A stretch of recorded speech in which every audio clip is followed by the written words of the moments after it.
Muy buenos días. Muchísimas gracias al comité organizador por tenerme en cuenta y me uno pues a las felicitaciones para ustedes como residentes que estén pendientes de la academia. Realmente que esa es la esencia fundamental del médico, poder tener espacio en donde discutir, en donde actualizarse y de pronto hacer sus aportes para la formación médica, la cual pues indudablemente día a día exige a los médicos una mayor preparación, porque ya la época que estamos viviendo y que seguramente ustedes se van a enfrentar es el paciente que ya sabe el diagnóstico, ya tiene el internet en la mano y cuando llega a su consulta tiene como 4 o 5 diagnósticos diferenciales. Entonces pues eso es un reto para el médico nuevo, para ya los veteranos como nosotros, que también pues se convierte estos espacios realmente bastante fructíferos.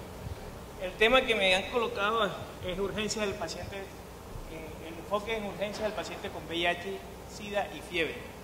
Indudablemente pues es un tema bastante, digamos, amplio y uno puede enfocarlo de una manera, digamos, semiológica, como quizás es lo que yo siempre he tratado de ejercer en mi vida profesional, de ir de lo simple a lo complejo, no de pronto de salir, y esa fue una experiencia que quiero transmitir, no irme con la última prueba diagnóstica ni con el último journal que va a salir pasado mañana, porque muchas veces lo fundamental, en lo sencillo y en lo básico está el diagnóstico.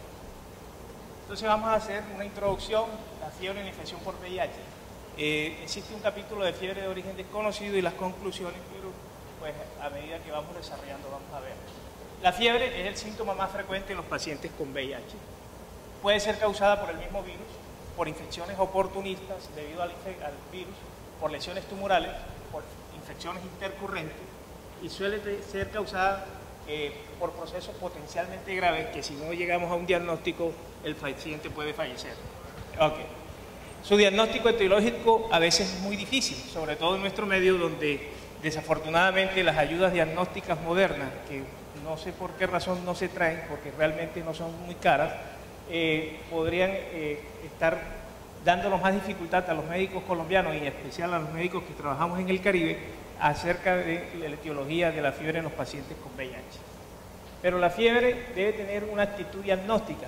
Fundamentalmente nosotros debemos, primero que todo, conocer el estado inmunológico del paciente, luego hacer la semiología de la duración de la fiebre, cuál tipo de fiebre tiene el paciente, cuáles son sus síntomas acompañantes, tener muy en cuenta la epidemiología de la zona geográfica en que estamos y obviamente saber con cuál condición estamos, con qué medicamentos estamos tratando a este paciente, porque nos pueden dar pistas acerca de la etiología. El estado inmunológico fundamentalmente se ha dividido en dos: el número de CD4 por debajo de 200 y por así encima de 200. Entonces, cuando llega un paciente y uno se enfrenta en una emergencia con un paciente y si el paciente conoce su CD4, pues digamos que estamos hechos, porque ya usted enfoca, ya deja la mitad de los diagnósticos para enfocarse hacia el ramo en que esté el paciente, si está por encima o por debajo de 200. Entonces, esta transparencia traída de uno de los libros clásicos de Bartel, del manejo del paciente con VIH de la Universidad de Baltimore, él nos muestra, y los estudios realizados muestran las complicaciones infecciosas que se presentan en los pacientes con los diferentes con las diferentes cantidades de CD4. Tenemos inicialmente, si los pacientes tienen más de 200 CD4, la tuberculosis pulmonar, el herpes zóster, la candidiasis orofaringea, la cristoporiosis autolimitada, el sarcoma de Kaposi y la leucoplasia oral vellosa son complicaciones infecciosas. Pero en centrarnos en la parte de fiebre, generalmente de ese grupo tendríamos la tuberculosis pulmonar, probablemente el sarcoma de Kaposi como segunda opción. Pero si ese paciente ya tiene los CD4 por debajo de 200, entonces comienzan a aparecer otros gérmenes como es el Pneumocystis jirovecii, anteriormente llamado Carini, la tuberculosis con su presentación extrapulmonar, la coccidioidomicosis, que es una infección micótica frecuente, y la histoplasmosis diseminada. Si los conteos de CD4 están por debajo de 100, los gérmenes serían el herpes simple, la toxoplasmosis, la criptococosis, ya las enfermedades criptosporidiosis y las candidiasis esofágicas, y por debajo de 50 entonces serían unas infecciones como infección diseminada por citomegalovirus, el complejo Mycobacterium avium diseminado. En las complicaciones no infecciosas, pues de las que dan fiebre fundamentalmente hay que tener en cuenta los linfomas y las neumonitis intersticial linfoides, que nos pueden hacer diagnósticos diferenciales con tuberculosis, y el complejo, el linfoma no-Hodgkin y el síndrome de pérdida. El linfoma cerebral primario también lo debemos pensar en los pacientes que tienen un CD4 por debajo de 50, lo cual pues nos lleva a que nosotros enfoquemos el paciente hacia una de esas determinadas patologías.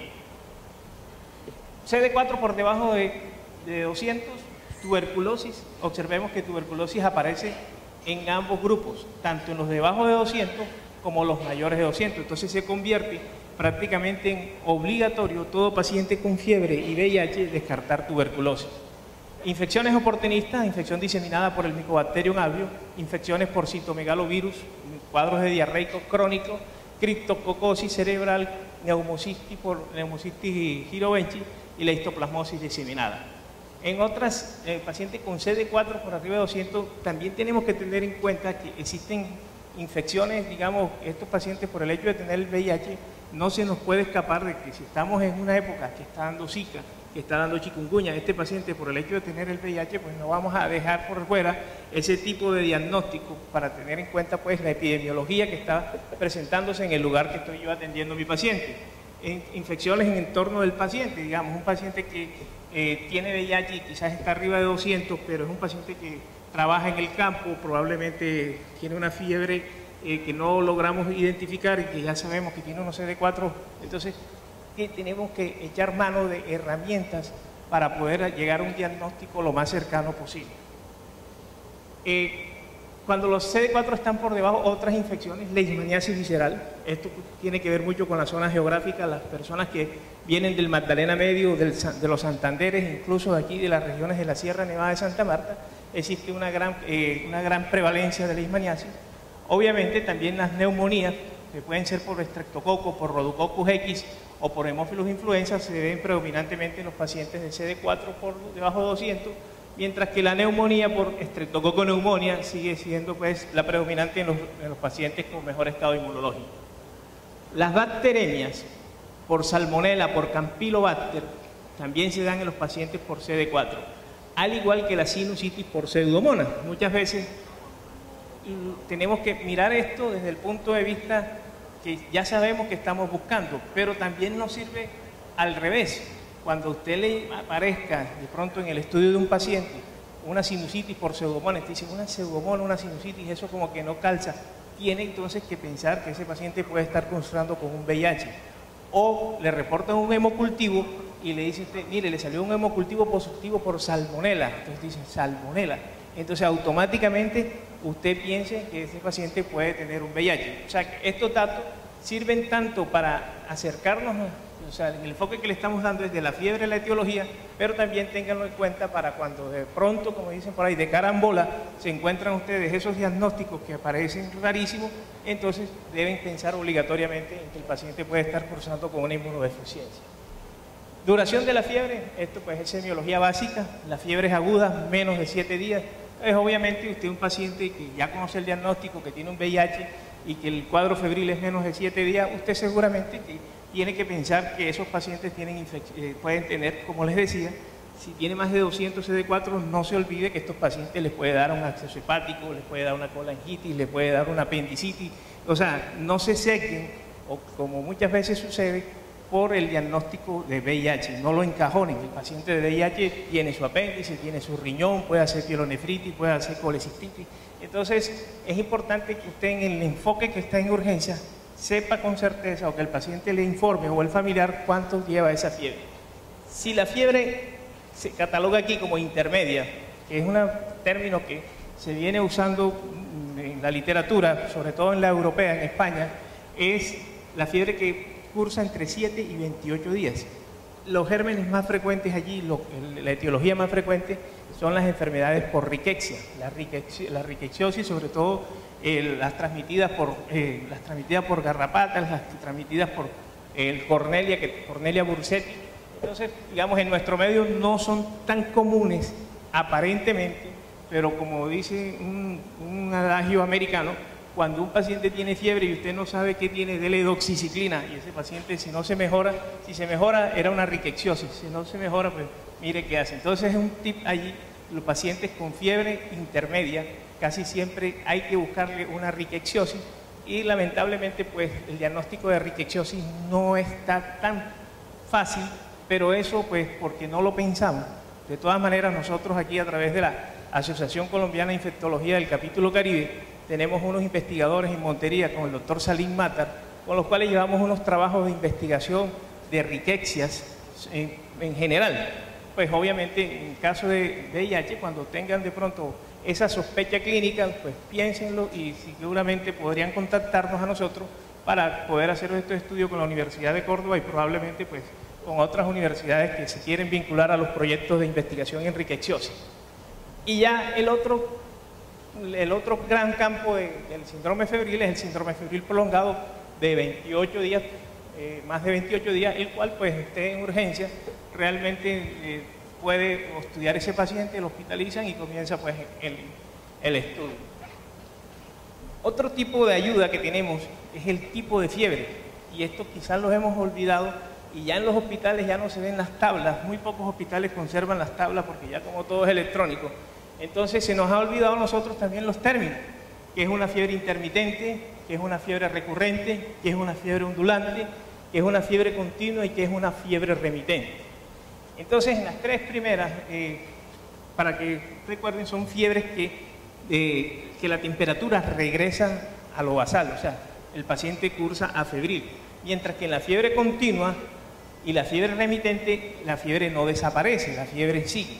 Entonces en algunas patologías son clásicas, por ejemplo la fiebre ondulante, donde hay periodos de fiebre que la temperatura comienza a subir lentamente y baja lentamente, eso es casi que característico de los linfomas. Entonces uno puede pensar que el paciente está cursando con un linfoma, cuando uno se enfoca con una fiebre que, digamos, una fiebre prolongada, y a través del tiempo se observa que el paciente hizo una ondulación y seguramente usted puede remitirle el paciente a la doctora porque estudie de pronto un linfoma. La fiebre intermitente es aquella fiebre pues que da esos picos altos y después regresan a lo normal. Generalmente estas son las fiebres que vemos en los accesos, sobre todo el acceso hepático es casi que característico la fiebre intermitente. La fiebre recurrente, pacientes con neumonía, que la fiebre le da y que tiene las características de que respeta el ciclo circadiano de la temperatura. El ciclo circadiano nos demuestra que en la mañana nosotros tenemos unas temperaturas menores, tenemos el nadir, o sea, la temperatura más baja está en las 4, 5, 4, 6 de la mañana y las temperaturas más altas normalmente están en la tarde. Y estos patrones de fiebre recurrente que cumplen con ese ciclo circadiano, entonces uno debe enfocar en que hay un proceso séptico, probablemente las neumonías son las más características. Y la fiebre ondulante, que ya les mencioné, incluso la manera en que termina la fiebre tiene que ser una pista para el médico. O sea, si la fiebre la fiebre puede terminar de dos maneras. Las fiebres pueden terminar en crisis, o sea, cuando el paciente hace un escalofrío o una sudoración y allá se le acabó la fiebre. Eso es muy característico de las infecciones bacterianas, sobre todo de la neumonía. O la fiebre que termina en lisis, la fiebre, el tipo se siente la fiebre y la fiebre va bajando lentamente y él prácticamente que no se da cuenta que hubo un cambio de la temperatura normal y ya eso pues nos habla más acerca de otro tipo de infecciones, como por ejemplo en los casos de brucelosis. Bueno, eso es enfoque general del paciente.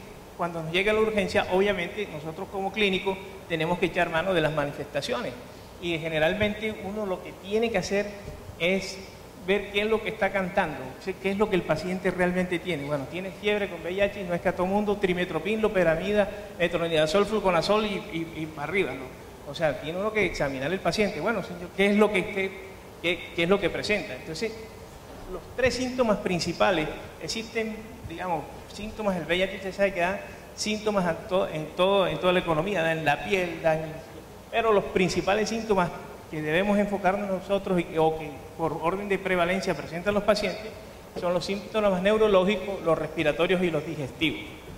En los síntomas en los síntomas neurológicos, fundamentalmente ver si el paciente está focalizado o no está focalizado.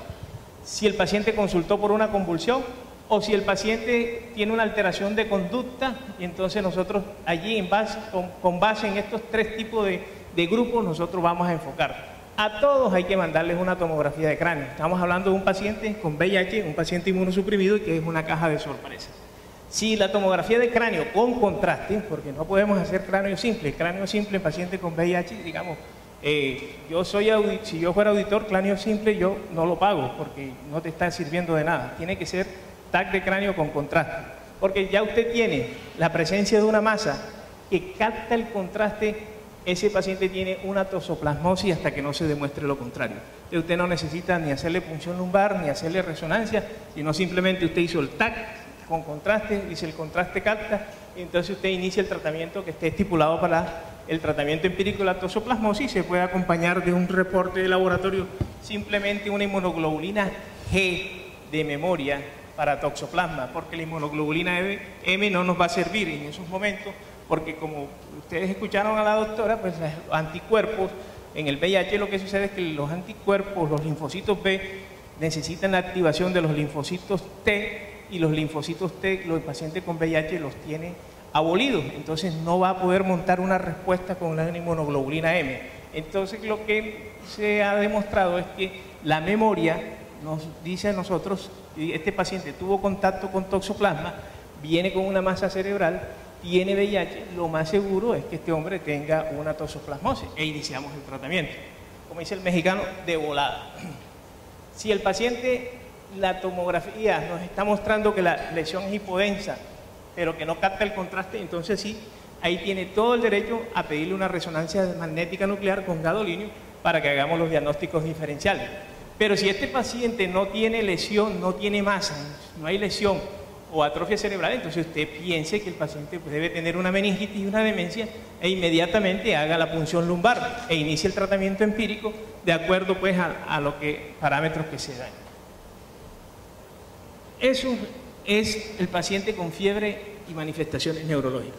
El paciente con fiebre y manifestaciones respiratorias, obviamente la neumonía es una de las situaciones que uno tiene que hacer el diagnóstico diferencial en tres tipos de situaciones. Si es una neumonía, si es un neumocistis o si el paciente cursa con una tuberculosis. De esos tres es muy difícil que tengamos otra cosa. Obviamente las van a ver, pero usted tiene que descartarlas. Entonces en los parámetros, los síntomas, fiebres, escalofríos, en las bacterianas, como ya vimos, el conteo de CD4, en cualquiera se va a presentar neumonía.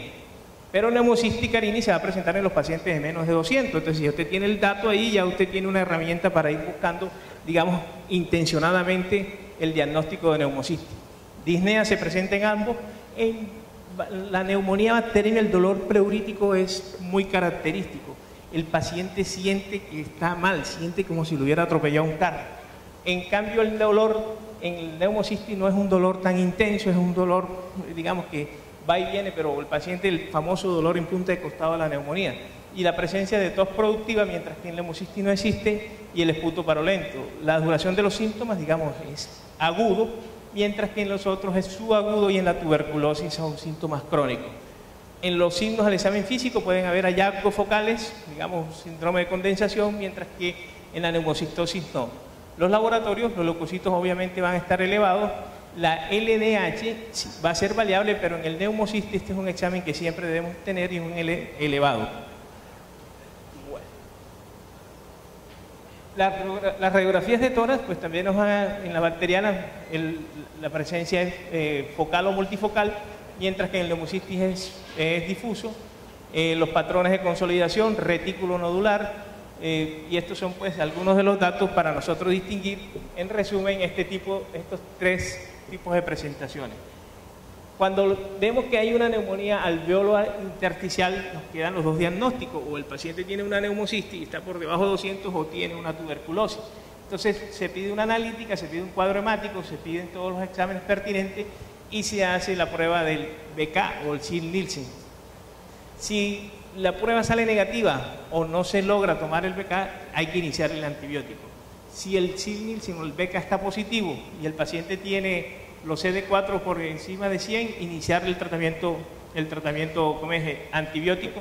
Y si está por debajo, valorar, digamos, esto como es español, pues ellos hacen diferencia entre las zonas que tienen resistencia a isoniazida. Nosotros, afortunadamente, no tenemos tanta resistencia a isoniazida y para decirlo, podemos iniciar el tratamiento de primera categoría sin temor a equivocar. En resumen, este cuadrito de la doctora Susana Neisberg, ella nos muestra cómo aquí el número de CD4 nos va dando las manifestaciones pulmonares o las enfermedades que pueden aparecer. Por ejemplo, aquí, cuando de 450 para arriba, de CD4, tuberculosis, sinusitis, bronquitis, neumonía. Estamos entre 200 y 400, puede haber candidiasis traquealo-bronquial, histoplasmosis, neumonía por neumocistis, neumonías por rhodococcus. Si ya estamos hablando de 100, neumonías por criptococo, Mycobacterium avium intracelular, citomegalovirus y complejo de Mycobacterium intracelular. Si el paciente está sintomático, como estamos hablando de VIH con fiebre, estos son los exámenes que nosotros debemos pues solicitar y hacemos el diagnóstico, y si tenemos el diagnóstico tratar, y si no, pues pensar en procesos no infecciosos como por ejemplo el linfoma pulmonar, que también se da en los pacientes con VIH. La otra manifestación es los pacientes que traen, digamos, manifestaciones digestivas, el paciente con diarrea crónica, que es, digamos, uno de los más frecuentes en la consulta. Entonces el paciente con VIH positivo y con diarrea, si tiene fiebre, a este paciente con fiebre y con diarrea hay que pedirle un hemocultivo, un RX y un uroanálisis, y los estudios de ese, tanto el que tiene fiebre como el que no tiene fiebre, con la microscopia normal, el cultivo y las detecciones especiales, que esto es, digamos, de rutina en los hospitales, pero lamentablemente, o sea, uno les pide, háganle un Sil-Nielsen modificado, que es una prueba de Kim-Yu que nos va a lograr dar la diferenciación entre si la diarrea es producida por la Isospora belli, si es producida por el Cryptosporidium parvo, pero en nuestros hospitales y clínicas esto ha sido un poquito lento, y tenemos pues que crear esa cultura de que todos los pacientes hay que hacerle los diagnósticos en la mayor caso, no que se vuelva la receta de cocina de trimetoprim, loperamida, fluconazol y metronidazol, porque realmente vamos a ver muchas veces a pasar, digamos, sin saber qué tiene el paciente. Ya sabía que clínicamente, obviamente, como tenemos que echarte la mano de la clínica, no depender de los laboratorios, sobre todo en nuestros medios, nosotros debemos clasificar las diarreas en dos grandes grupos. Si son diarreas altas, o sea, que vienen del intestino delgado, la diarrea es pastosa, voluminoso, poco frecuente, generalmente puede ser diurna, nocturna, y no es precedida de dolor abdominal ni de retorcijones. Los agentes causales entre los parásitos protozoos, Cryptosporidium, Microsporidium, Isospora belli, Cyclospora cayetanensis, Giardia lambda, los virus, citomegalovirus, el mismo virus del VIH, y las bacterias, la Salmonella typhi, la no typhi, Mycobacterium avium, Mycobacterium tuberculosis, Yersinia enterocolítica y hongo, Histoplasma capsulatum. Entonces es importante pues que nosotros también hagamos esos diagnósticos clínicos. Cuando la diarrea es baja o del intestino grueso, la diarrea se caracteriza por ser líquida, poco voluminosa, con mucorrea muy frecuente, generalmente solo en el día, y es precedida de dolor abdominal. Observen ustedes cómo la semiología nos ayuda a que nosotros podamos hacer unos diagnósticos, digamos, etiológicos casi que sin la necesidad del laboratorio. Por eso es que debemos insistir siempre en la semiología. Los virus igual, citomegalovirus, adenovirus, virus del herpes simple, las bacterias, entonces ahí aparece pues la Escherichia coli, que no la teníamos en las altas, el Campylobacter jejuni, muy asociado con la ingesta de pollo mal cocinado, la Shigella grupo D, la Mycobacterium tuberculosis, Balantidium coli, el Clostridium perfringens, el Clostridium difficile, hongos otra vez el Mycoplasma y otros parásitos como el Strongyloides stercoralis. Las pruebas diagnósticas, diagnóstico molecular es a lo que debemos apuntarle, porque con una sola muestra ya hay en el mundo de la biología molecular, digamos, paquete, cassette, donde te traen todos esos gérmenes, traen todos los primers, y simplemente en 6 horas ya usted tiene el diagnóstico, en menos de 6 horas ya usted tiene el diagnóstico a qué se está enfrentando. ¿Y por qué es importante el diagnóstico? Porque obviamente el tratamiento es diferente. La salmonela, por decirle, una diarrea, te puede producir una diarrea baja, te puede producir, la tratas con ciprofloxacino, pero si es Campylobacter jejuni tienes que tratarla con acitromicina.